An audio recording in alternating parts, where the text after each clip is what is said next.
This is Jay Sekulow, an historic night on day 2 of the RNC. Mike Pompeo, Secretary of State, speaks from Jerusalem. Live from Washington, D.C., Jay Sekulow Live.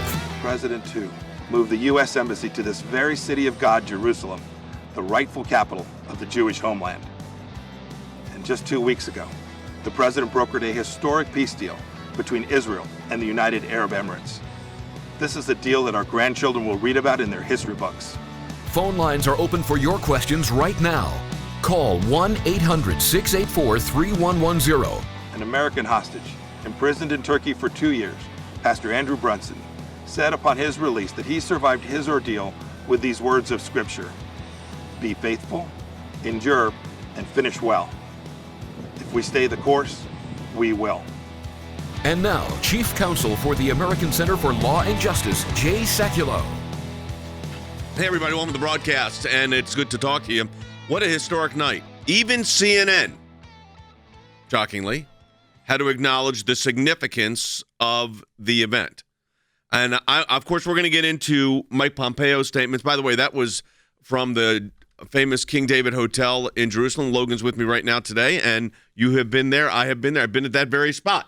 Yeah. What do you think of the? I'm going to ask, looking production to production, the DNC so far, the RNC so far. What's your sense? I think the RNC has actually come off much more like a traditional convention. I don't mean that in a bad way. I mean that in a good way. It feels live. It feels like there's energy there in the room that they're doing this. And also there is something to say about being live in big open spaces. If you're a production person, there is a sense of scale. If any of you guys are professional wrestling fans, they've been producing professional wrestling in a very small venue for the last 6 months, and it hasn't felt the same. They moved to a essentially empty arena, and it changes the vibe because all of a sudden it feels grand, it feels big. That's what I liked about the setups for the RNC. It felt big, it felt important, where you don't have to focus that much on production being over the top, when really the people are there to see speeches. The people that will watch conventions are there to hear the speeches. And see great video packages. They did a great job last night with some of the video packages. I really enjoyed them.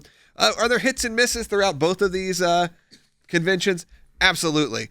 Not everything is going to be a home run. And I'd say, to me, night 1 was probably a bit stronger than night 2 when it comes to the actual.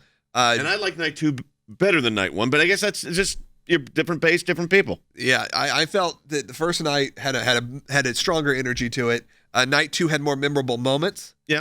But was not necessarily the performance of some of the people who, I think there were just less TV savvy people doing these speeches. I think that you could tell the difference between those who grew up in front of the camera that were speaking and those that didn't. I did think it was great, though, that the key issues that were touched on. Yes. So you had religious freedom, you had the pro-life issue, and then, Logan, something you have been very involved in and instrumental in our position, and that has been the issue of school choice. Yeah, our school choice initiative, I think, shaped a lot of this talking points. When you think about that, school choice, Brunson, Nairn, and then Brunson again yesterday. I feel like we've had a pretty good impact. And honestly, sometimes I felt like they were just reading our ACLJ emails like verbatim. I was like, I'm pretty sure we wrote that.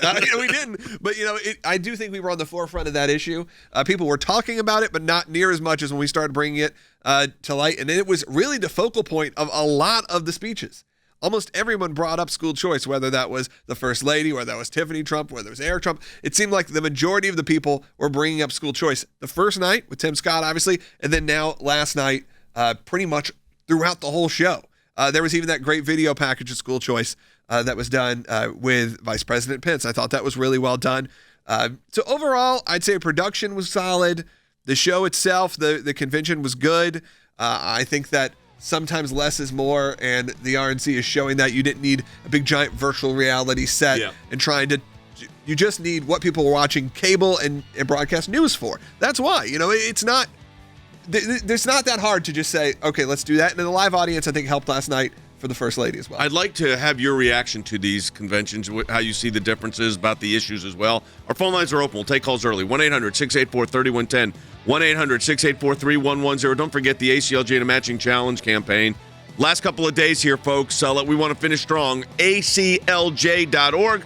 That's ACLJ.org. And if you want to talk to us on air, remember, it's 1-800-684-3110. Back with more in just a moment.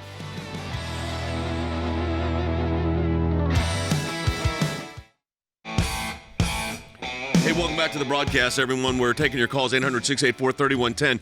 Mike Pompeo, the Secretary of State, somebody I've known well, I consider a friend. I've known him since he was in Congress. He did a great job in his speech in laying out kind of the foreign policy vision of the administration, but also the success. And, of course, how do you forget the opening of the Jerusalem embassy? I mean, I was there for that historic moment. It was incredible, to say the least.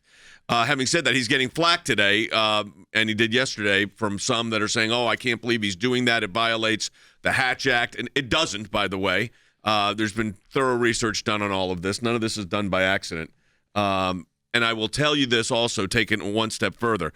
It's what he also said, but who he said it about. And it was yesterday, it was in the room with the president, and we had Pastor Brunson and Pastor Nairn. And the president, I said on air, and it's true, that three of those people we represent. Now, in different capacities. The two pastors, obviously, your support of the American Center for Law and Justice allowed us to do the legal work on that. As it relates to the third client in the room, that's the President of the United States. And, of course, I do that. Jordan does that, and our lawyers that do that are in our individual private law capacity. But it was pretty, you can imagine for us, it was a pretty big moment looking at your three clients in the room together during this convention. Yeah, it should be a big moment for anyone who supports the work of the ACLJ. Yep. Also, you've heard these stories for years now, and you see that they become forefront news stories. I mean, we even heard last night, Mike Pompeo also brought up Brunson, Pastor Brunson. Let's take a listen to that.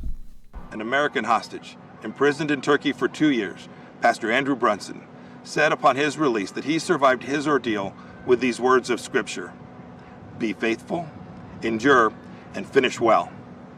If we stay the course, we will."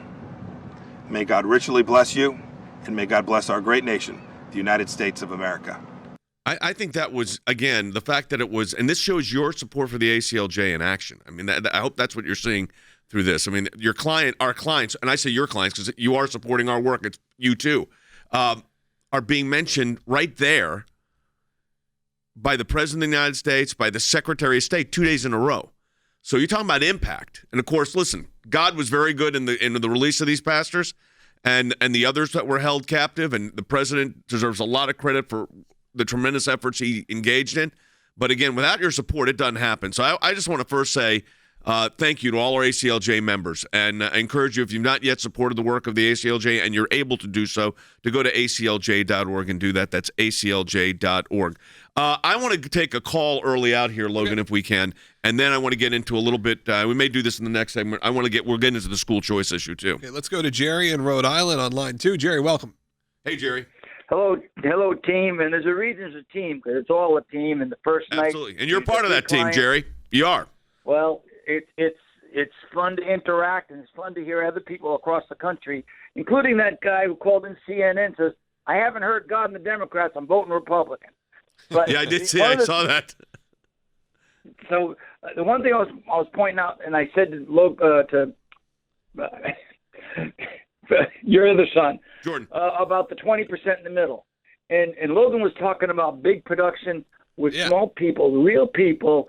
You can see them and you can hear them, and they're regular people, and that's going to hit the 20% in the middle that we need to get voted. Yeah, Jerry, I agree with you. I think that this really tone-wise worked. I watched all of the DNC. I've now watched the first 2 nights of the RNC, and obviously there are certain times where you feel sure these are more relatable to you because the issues maybe are a little bit more relatable to you. These are issues we talk about every day, whether it's pro-life causes, whether it's Israel, whether it's Pastor Brunson. Like I said, this kind of play on the greatest hits of the ACLJ in the nights of the RNC. So I get why people also watch it and go, yeah, this excites me more. But I think you're right. From a production point of view, you get to see regular people who are not all media trained.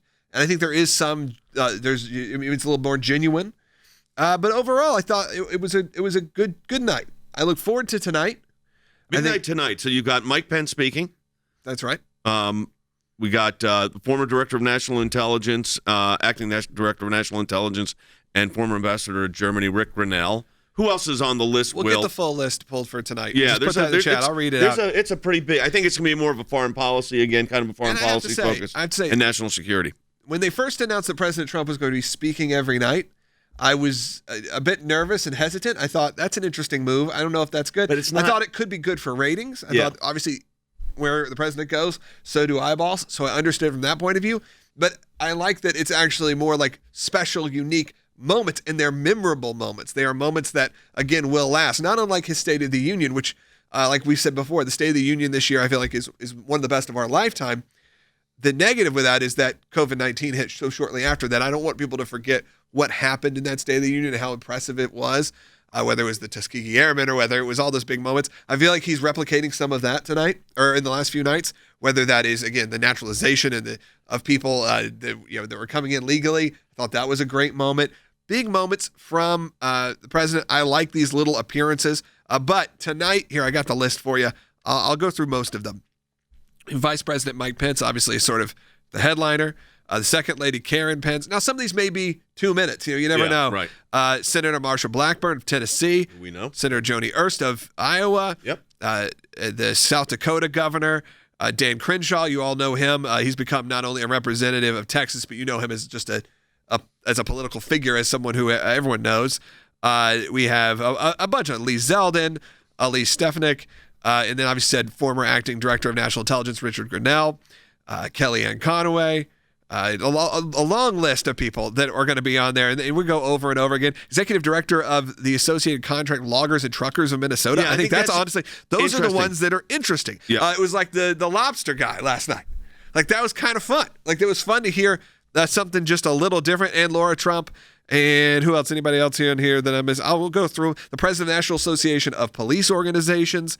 It is going to be another packed night. The president of North Carolina chapter of the Frederick Douglass Foundation. So you're hitting a little bit of everything again tonight. Maybe that's what I like, is that where there were really, I feel, big, strong themes. The DNC had all those themes. What I like is this, and it's how I like my entertainment. This is a buffet every night.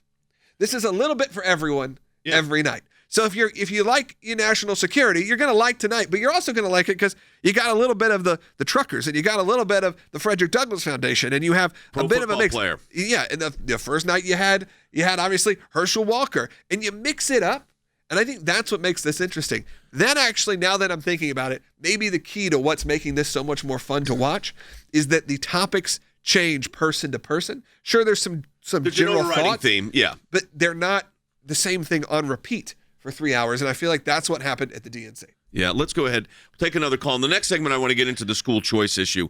We'll take your calls on that, 1-800-684-3110. That's 800-684-3110. Let's go ahead and take another call. Yeah, let's go to Kay in South Carolina. A bit of a controversy that came out this morning. Go ahead. Hey, Kay. Yes, I wanted to ask. Hello? Am I? Yeah, you're on the air. Okay. I wanted to ask about the controversy that you just mentioned about a comment that I heard that Hillary Clinton made to Joe Biden about not conceding the election. Yeah. And I know that there's an article on Fox News this morning about Representative Crenshaw saying that's eerie. Now, what do we need to do about that? Is there a way to investigate the election? Is there a way to try to have something in the background that will prepare and protect it? What do we do? Well, Kay, this comes from the show The Circus, which is a Showtime show, which is phenomenally well done. They usually do it during the campaign seasons, and it's a documentary. It's a docuseries that almost in real time. I'm not sure when they initially recorded this interview with her, but Hillary Clinton said, her quote is that Joe Biden should not concede under any circumstances because I think this is going to drag out, and eventually I do believe he will win if we don't give an inch and if we are focused and relentless as the other side. So what they're saying is, essentially, is that whole mail-in voting thing that you've heard so much about, this is the end goal. The end goal would be to drag this out over and over and longer and longer and longer to where eventually they hope if you get to all of this, then you have an answer there. So we do have the clip from that, don't we? Okay, I didn't realize that. Here is Hillary Clinton. I didn't have to read it to you. Here's Hillary Clinton on The Circus on Showtime that just aired, what was it, yesterday? There you go. This is a big organizational challenge, but at least we know more about what they're going to do. And, Joe Biden should not concede under any circumstances because I think this is going to drag out. And eventually, I do believe he will win if we don't give an inch. So let me tell you what this means. There's going to be, the legal work has already started, by the way, because you have challenges that are already in place on this ballot initiatives and ballot harvesting and, someone being able to send a ballot at home, no verification, someone picks it up and they bring it in and get it counted. Those are being challenged. The DNC is bringing challenges. The RNC is meeting those challenges. Some of my former colleagues from the president's cases are handling that. Then you have, and there may be some that the ACLJ get into when it becomes constitutional issues, which most of them are, but the key ones. And then there's going to be the post-election counting, a la Bush versus Gore, but we now have a framework under Bush versus Gore. So I think this is going to be, I don't think the election's going to actually be that close. Maybe I'm wrong. The polls say it will be. That's only if it's necessary. Yeah. So let's see. I'm not, again, you can vote for whoever you want. I'm just saying I think it's going to go one way or the other pretty dramatically. But that's just me. What do I know? All right, we're taking your calls, 800-684-3110, 1-800-684-3110. Don't forget, support the work of the ACLJ at aclj.org if you're able. Last few days here of our Matching Challenge campaign, so we can really use your help and come back. School choice on the top of the agenda. What does that mean for you? How are schools going for you? Hey, welcome back to the broadcast, everyone. We're taking your calls at 1-800-684-3110. You know, we got involved early on when the pandemic kept hitting and it looked like there was going to be problems in the schools, whether they could reopen or not, or whether they could provide online learning. I mean, I know that the virtual learning has been an issue in a lot of communities already. I know that we have friends in North Carolina, and we go up to that area pretty often ourselves, and that school system had to shut down their virtual. And then there was another school system where somebody basically, what do you call it when they like take over your screen? I mean, someone hacked in to the instruction. So this is very difficult. There was a Zoom outage the day before yesterday across the Southeast and most of the country, which means no schools using Zoom. Right, which is primarily what they've been using for hours, and eventually they were able to get it back up and operating. That's just what's going to happen. There's going to be these issues that come out, but that's why we're so adamant about the school choice initiative. Well, let's talk about it. Let's first play. The First Lady of the United States made a statement about this. Let's go ahead and play it. He has made substantial investments in our historically black colleges and universities. This president also continues to fight for school choice, giving parents more options to help their children flourish. Now, let me tell you this. We got involved in, and this was a really Jordan and Logan, and Jordan. I think Logan came up with the idea of school choice, and then Jordan went on. Was Steve Hilton's program. We kind of announced the initiative, and I think right now we have 1,800 families we're trying to help. We've had some good resolutions on some. I'll go through those in a little bit. But let's talk about the initiative first. We wanted to work with local school boards to provide local needs to their local students. It should be student-centered. And, of course, we also just filed briefs at the Supreme Court of South Carolina where teachers' unions challenged the initiative of the governor to take funds from certified funds available for this kind of thing to help the parents and removed it out. Said, no, we're not. The union says, nope, you can't use it for parents, for the students. And that is the kind of thing we think's wrong. Yeah, it kind of morphed into that. Originally, the school choice initiative, and the reason school choice, we started bringing it up, and I think a reason a lot of people talked about it even last night, was due to the fact that we were looking for real ways to engage essentially right after the George Floyd murder happened. And there was obviously protests and riots in the streets. And we're like, well, what's actually proactive things we can do to help these communities that need it the most? Well, how about the fact we removed that you get a different quality of education based on where you're born and where you live? If that's something we can do to help, that's what we did. So with the school choice initiative, the idea was to remove the zip code, to be the zip code breaker, where you can be able to pick and choose where you want to go to school that best serves your family. It now morphed, though, as kids, some kids are going back to school, some were not going back to school, to not only be involved in that. Look, and we saw what's going on in Wisconsin last night. This is still a direct response to that, as well as now talking about all kids, and throughout the world, but really throughout the country, with the school choice initiative, who are dealing with the real consequences of a lot of them not having in-classroom learning.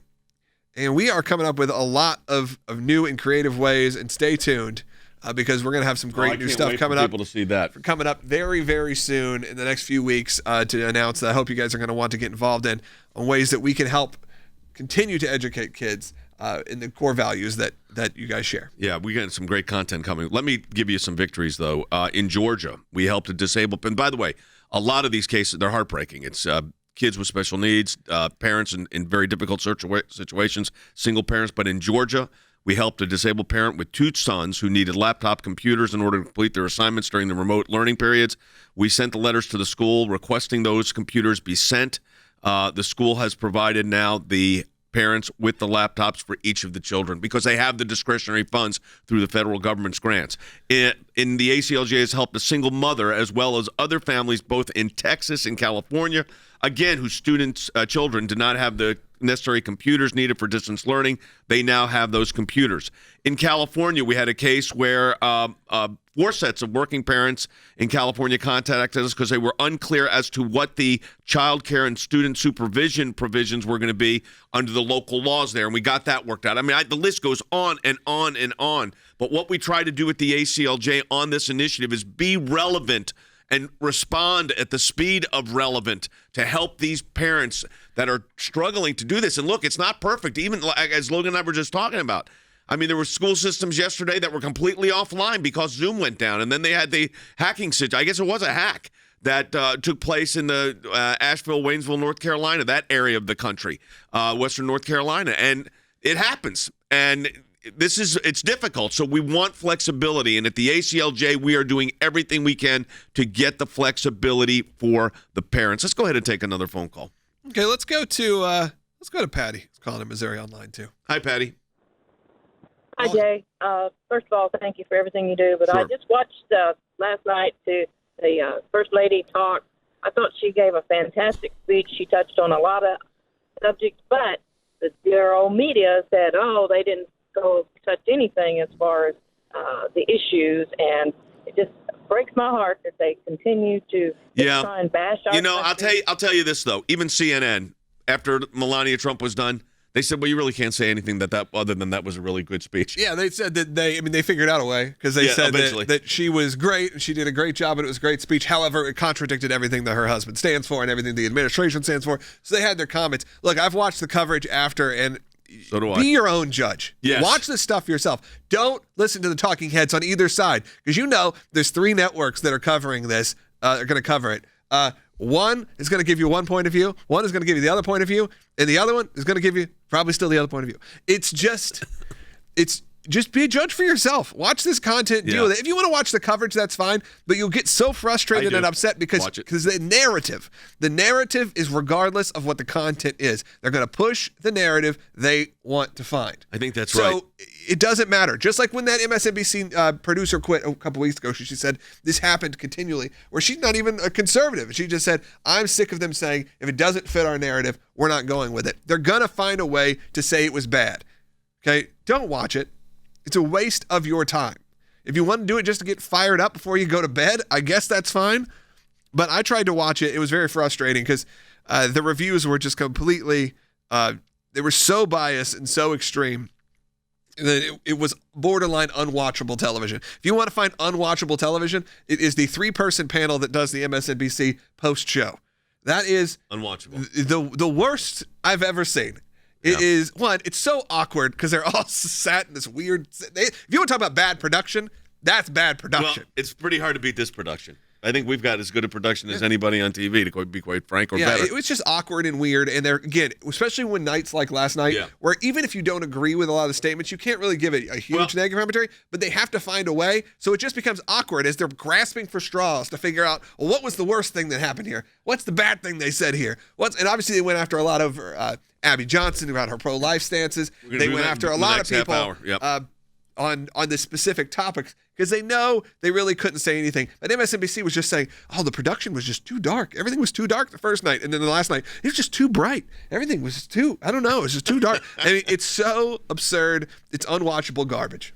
You know, Tiffany Trump, we don't have time to play the whole bite, but she had a great line in her issue on school choice. We believe in school choice because a child's zip code in America should not determine their future. That's exactly what we're doing at the American Center for Law and Justice with our school initiative.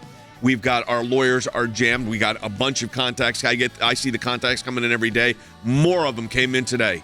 We're there for you because you're there for us. Support the work of the ACLJ. We're in a matching challenge campaign with just literally, 4 days to go, I think, 5 days to go. And if you're able, any amount you donate to the ACLJ, we get a matching gift for. So let me encourage you to go to aclj.org. That's aclj.org and support the work of the ACLJ here in the United States and, frankly, around the globe, especially for those of you that enjoy this broadcast. aclj.org. One of the practice areas that we've been able to develop is Freedom of Information Act requests, or FOIA requests. It's thousands of pages of paper, and in those thousands of pages of paper, you usually find a nugget. Government agencies acting out of control. We have exposed that in our FOIA litigation, and we do that every day that we bring these cases. It is your statutory right as an American citizen to have access to documents that reveal how the government is functioning, how your government is functioning. We took it to the IRS. No one ever does that. What the IRS was doing was violating the Constitution and statutory law. They can't do what they were doing before. They've been hiding behind in the shadows. These FOIAs bring them to light. How do we know? Because our FOIA litigation got that document. Those of you that support the ACLJ, this is what it's all about at the end of the day. It's all because of you. And you can double the impact your donation today at aclj.org. Go online and donate now. Live from Washington, D.C., Jay Sekulow Live. And now, Chief Counsel for the American Center for Law and Justice, Jay Sekulow. Hey, welcome back to the broadcast, everyone. If you're just joining us, we're talking about day 2 of the convention. Logan's here with me. Interesting, because I think both nights have been very good. I thought yesterday, substantively, what I liked was the fact that the life issue was discussed, religious liberty was discussed, school choice was discussed. There was a variety of issues. Tonight looks like, it's a variety of issues again, but it's also going to have some national security focus to it as well. I think one of the most memorable moments was clearly on the pro-life side was Abby Johnson, who came out of the abortion industry. And let's play number 54. Life is a core tenet of who we are as Americans. And this election is a choice between two radical anti-life activists and the most pro-life president we have ever had. That's something that should compel you to action. Go door to door, make calls, talk to your neighbors and friends, and vote on November 3rd. Take action that reelects our president, and do it with our very most vulnerable Americans in mind, the ones who haven't been born yet. I think it's interesting from Abby Johnson, who we've done different things with her before, and we appreciate all of her work in her speech last night. She brings up an interesting point, which she calls the Biden-Harris ticket two radical anti-life activists. Joe Biden, historically, not an anti-life activist, but has kind of kowtowed, because he had the whole Hyde Amendment. Yeah, he had all of the those Hyde things. Amendment. Those were his bills. Those were his creations. But now, because he just wants to be the president, guess what? He's got to go for the most radical. Got to go for the most radical point of view. Same with Harris. Got to go for the partial birth abortions. Got to go for the full, doesn't matter, even post-birth abortions that we've heard about for years and years now. Yeah. This is where she's right. They've embraced a radical point of view that a lot of people who genuinely are watching. Now, do I think a lot of the people who are watching the RNC and the DNC at this point in 2020 are undecided voters? Sadly, I don't think so. I think this is going to Comic-Con. This is going to your base and talking to them and reassuring them. And making sure they're coming out to vote. And reassuring them. And honestly, I feel like the last 2 nights have done a pretty darn good job at reassuring people that if they decide to go Republican, that they are being represented the right way. Where the DNC, I feel like the enthusiasm was not quite there. The production was off. The jokes were weird. Well, they acknowledged they acknowledged that the production was off. They acknowledged that the comedian hosts were not good, and it wasn't. And substantively, if you think back of the memorable moment, all I remember is everything looked like a Zoom thing. Yeah. The truth is, you got real moments to remember, even if you're against the positions. I think it's always a bad move if you're in politics to try to pretend you're cool. As soon as you start to pretend you're cool, or act like you're cool, or have Cory Booker at all of the interviewing the other candidates, that was ridiculous. I was like, you said the cast of losers? Well, that's what they were. Whatever you want to call them. Okay, the people voted off the island. I don't know. That's what it looked like. It was just it was like a recap show, like the Tiger King post show, and that's what it felt like. And you sat there and going, these people so desperately want to be cool. Yeah. No, you're right. They lose the fact that people who are watching do not care if you're cool. We don't necessarily want cool. You want someone you can trust. You want someone who supports the issues you care about. You don't care if someone can crack a good joke. I'd like to ask you about the T-shirt you're wearing. You can't. I know, but we can't. Come back yet. the day after Labor Day. You will then. Can I We'll say get what some- it says to our radio audience? I don't know. No, make them come to Facebook or to watch online. That won't be or good to our watch radio now. network, so that's not fair to them. Watch on the ACLJ app. You can watch the show live right That's now. true, you can. But you also listen on radio. You can listen on radio, but if you want to see us, if you want to see what shirt I'm wearing, it's something coming soon from the ACLJ. Yeah, it's going to be great. All right, we'll folks. talk about that was it September 6th? More on the life issue, more on foreign policy, more on school choice when we come back from the break. Take your calls at 800-684-3110. Don't forget to support the work of the ACLJ at aclj.org. We're in a matching challenge campaign. 5 days left. I want to make sure I got this right. It's today, tomorrow. Yeah, 5 days left, folks. So we really could use your help. aclj.org for that matching challenge. Back with more in a moment.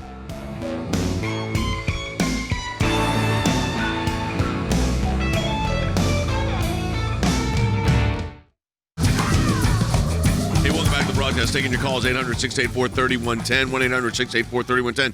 Sunday night, Jay Sekulow Band concert. We do these in our matching challenge concert right at the kind of the end of the day here. We did 2 songs brand new last month, 2 new songs we did this month. By the way, both fantastic. Can I say the songs? That's up to you. If you want to ruin the surprise. Well, I'm going to people like the song. They're going to really want to listen. Okay, sure. So we did Badge by the band Cream, which is a fantastic tune. I played drums on that. And then we played the Badfinger tune, Day After Day, which I played drums on as well.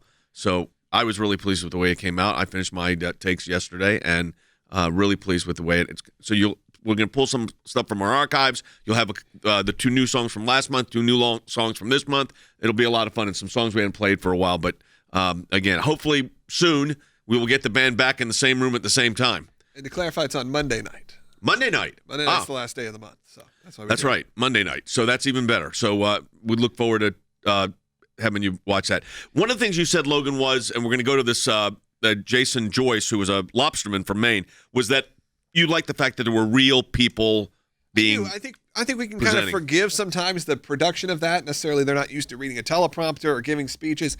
We saw that with Sandman last night. We saw that with the Lobster Man as well. These aren't slick, political, guys who go up there and give speeches all the time. But you can see past it and see the real emotion there. And I think that there's a call coming in about this. We should take it, and then I want to hear some from the Lobster Man himself. Let's go to Brenda, New Hampshire. Hey, Brenda. Hi, Jay. Thank you for taking Sure. my call. I did watch quite a few of the Democratic, whatever, the convention. And can I take that from that, Brenda? You didn't like it? From your whatever?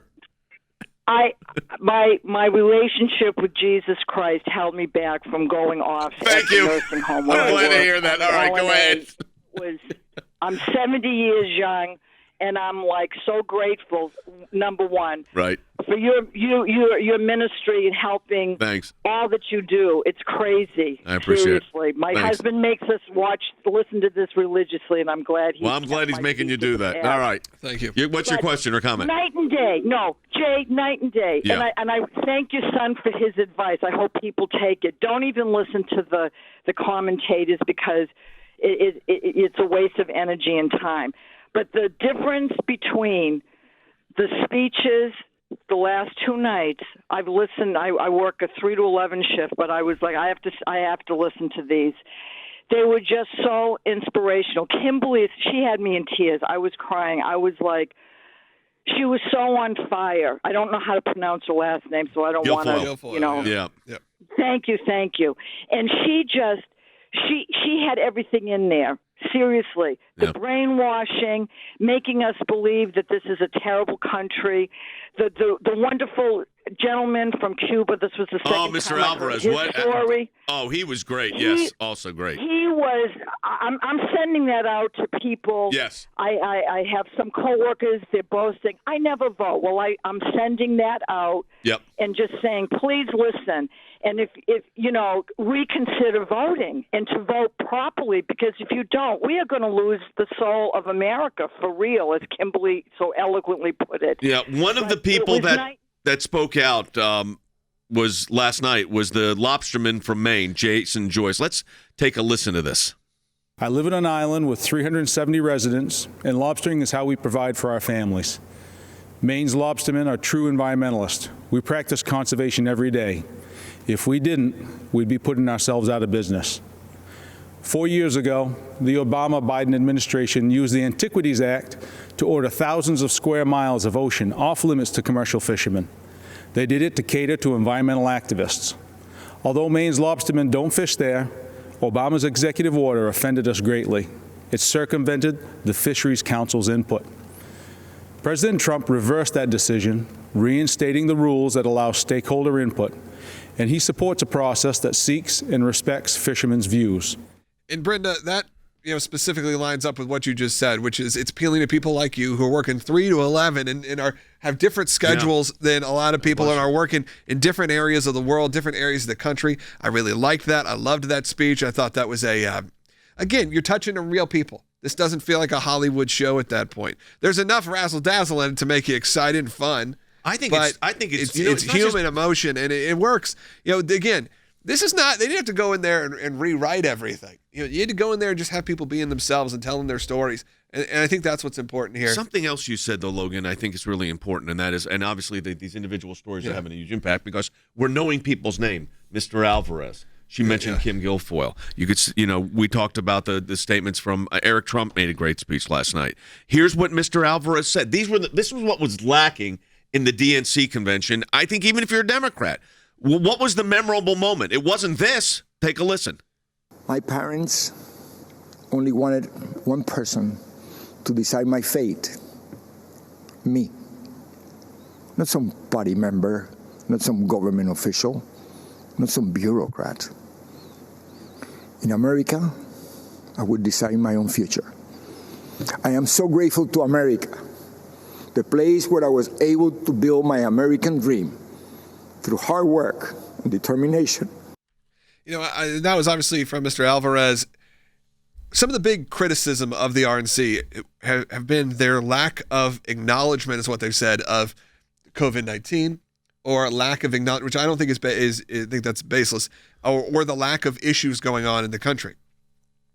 I don't think this is necessarily where you need that. You need uplifting moments. Yeah. You need moments to get past what's happening in the world. And yes, you need to acknowledge it and move on. But what did the DNC do? They just soaked it in. Every speech was about everything that's wrong in the nation. Everything that's bad in the country, every person who is bad, everything that was sad, everyone that was depressing. There was no hope.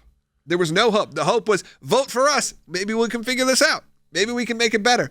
That's why I actually appreciate the RNC. They do spend time, and again, even Melania Trump spent time talking about COVID-19. So I don't know why they keep saying that. That's what Jake Tapper keeps doing. But when you look at the actual point of view, you go, okay, good. You're showing us a hopeful future. And we kind of need that right now. You don't necessarily need 4 nights of negativity in your life, especially not right before you go to bed. Why do I think that each day of the DNC, and look, it's going to happen to the RNC too, was beaten in the ratings handily by American Ninja Warrior, by America's Got Talent, by replays of Whose Line Is It Anyway, by replays of The Goldbergs and American Housewife. Why was that happening? Why did last night, the first night, the RNC get beat by Love Island? Because, truthfully, people are just looking for some form of positivity and escapism, and I think that is going to be the ongoing theme. And if the RNC can keep that up, and the word can spread that, hey, we got to hear some really inspirational, great stories. That's exactly and the they're point. Shareable content you can clip out and share. That's smart, and that's good business. Well, I think that was the whole message. I want to play another bite in a moment. I think maybe something else from Mike Pompeo's speech. I think actually number one, this kind of set up to me the message when you got back on the foreign policy issues. But again, memorable moments. Take a listen. President Trump understands what my great fellow Kansan President Eisenhower said. For all that we cherish and justly desire for ourselves or for our children, the securing of peace is the first requisite.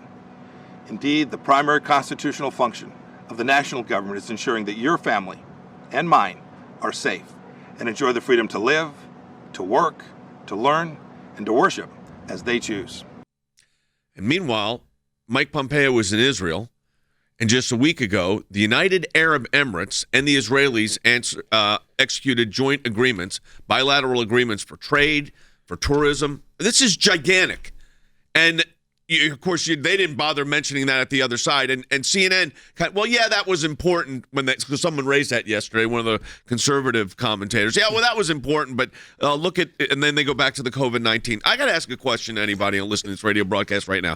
Does anybody not think that the government is doing everything they can for the pandemic? I mean, does anybody really, in their heart of hearts, when Joe Biden says, no miracle, and by the way, I'm going to say it again because I'm saying it every day, I found that to be horrendous. Because I was born in the 1950s, where relatives of mine, because they're my age, went to sleep one day as kids, were able to walk, and the next day had polio.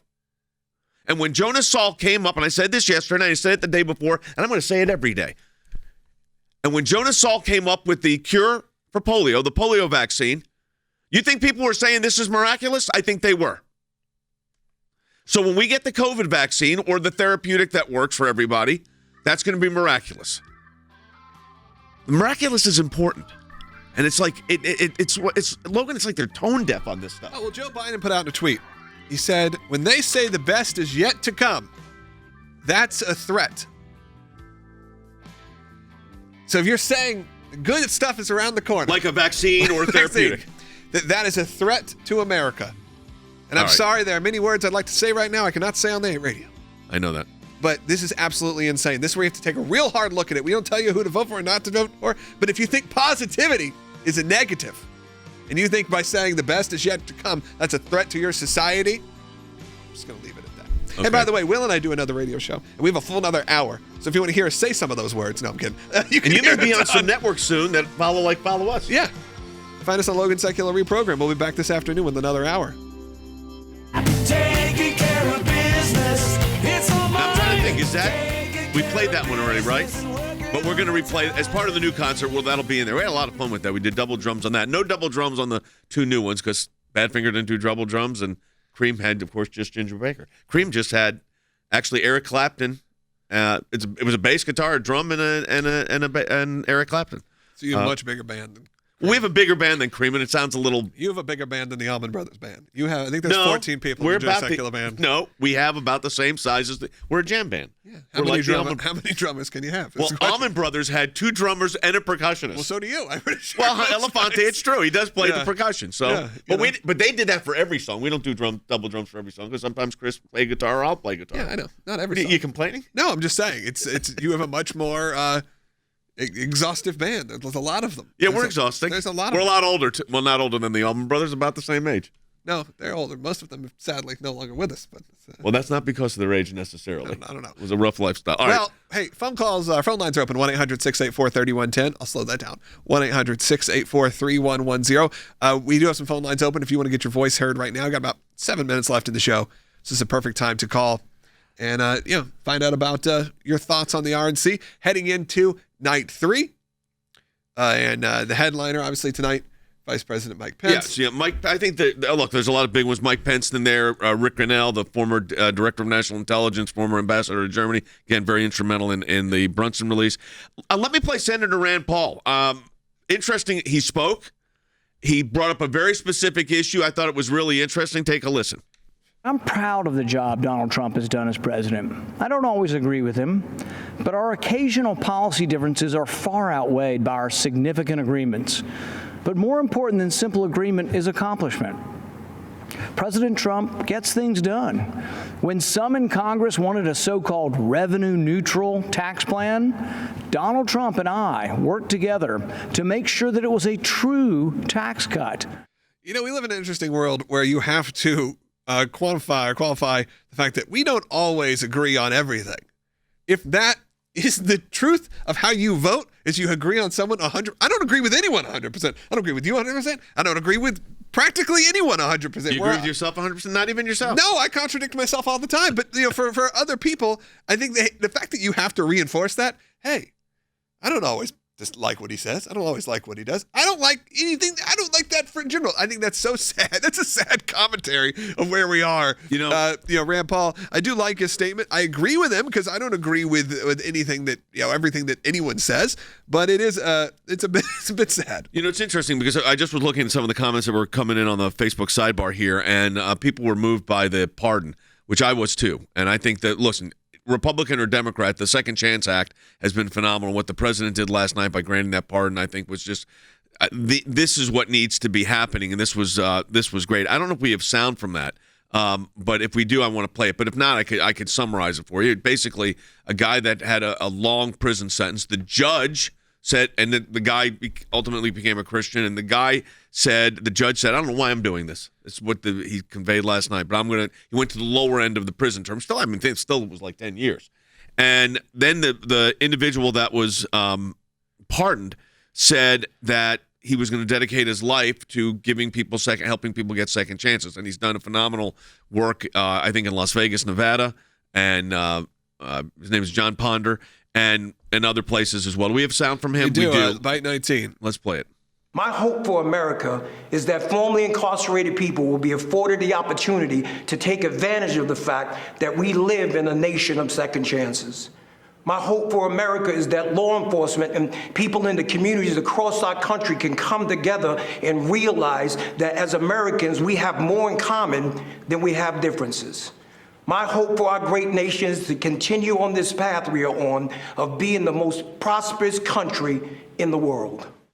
Well, I thought it was a great moment. I just thought it was a great, great moment of, again, memorable things that took place that say something. Yeah, I was trying to think back on the DNC and what were the moments I remember. Obviously, I called out that moment of the teletown hall weird Zoom call a lot. But the only moment that I felt was, and I remember texting with you, is that I thought that was well done, was the Jill Biden's promo package. Her speech was okay, but her promo package about leading up to the kids, just the whole story. Very moving, very impressive. That's the one thing I will remember from the DNC. But that's it. That's positive. That's a good thing. Look, I want to give them the props they do.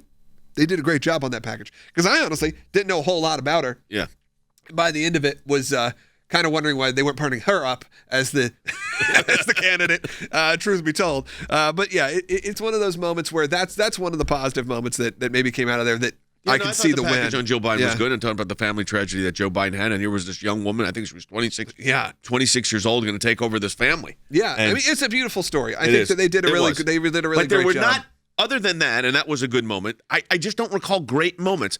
I recall a lot of angry moments. Let's go to take a call here. You want to take? Let's go, Terry. Okay, Terry, and quickly, let's go from Terry in Kentucky, and we'll try to get our last call after that. All right. Hi. Hey, Terry. I just wanted to comment on the RNC, and I agree with Logan that it's just wonderful to be able to tune in and be inspired and hear positive patriotic messages. Absolutely. And I thought that Melania Trump's speech was outstanding, and at the end, went in the dark rose garden when she and President Trump walked off, and the music, it was like a happy ending to a fairy tale. I just loved it. Well, I think, Terry, that... How did you like the way that was shot and that looked? I thought it was good. I thought it looked well. Yeah. I thought it was well she done. She did a good job with the redoing She did a good Rose Garden. job. The Rose Garden is beautiful. I think that, again, I like the scale. I think the scale is really important, and I think they did a really good job scaling it. The reason the DNC, it all felt small. It was all in a schoolhouse. It was all on a fake VR set or a green screen digital set. It wasn't tangible. This is tangible and impressive, and that's where, honestly, the Trump campaign has always shined. He knows how to do TV. Is the arenas. And that's when you can't do an arena, figure out a way around it. Great job on the production point of view. Linda McMahon was a cabinet member, and she's now running the PAC. And they figured it out, too. Should we take the last call? I want to say one thing about the I just think there was a little, and we will take the last call. There was a little bit of criticism on some of the networks that the people that were in attendance at the Rose Garden were not wearing masks. Let me explain something. Everybody there got an immediate, before they were let in, COVID test with the rapid response. Rapid test, immediately. That's how it works up there. So think through these things, Wolf Blitzer, who I happen to like, before you make these statements. It's bad for, it doesn't tell people they should be doing it. The president's been clear, masks are helpful, we should do masks. Okay, he said it, he's done it, people are doing it. But at that event like that, it was okay. Everybody had a test. You know, Biden could have done that too. He decided not to because he was trying to make a political point. Take Delilah. Yeah, let's go to Delia. Really quick. Delia in Texas, Delia. you're on the air. Really quick, Delia. Hi, guys.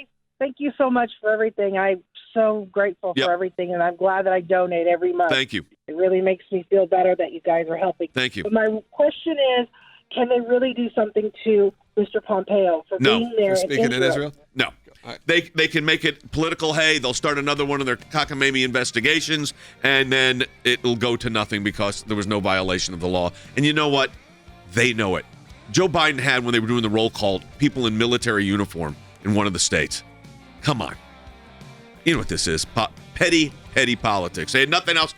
They couldn't argue with the speech. You couldn't argue with the fact that Jerusalem's the capital of Israel, now recognized by the United States. You couldn't argue they just got a deal with the United Arab Emirates and Israel that the U.S. brokered. So what do? I don't like the venue of his speech. That's their argument. Support the work of the ACLJ in our matching challenge campaign, aclj.org. Talk to you tomorrow.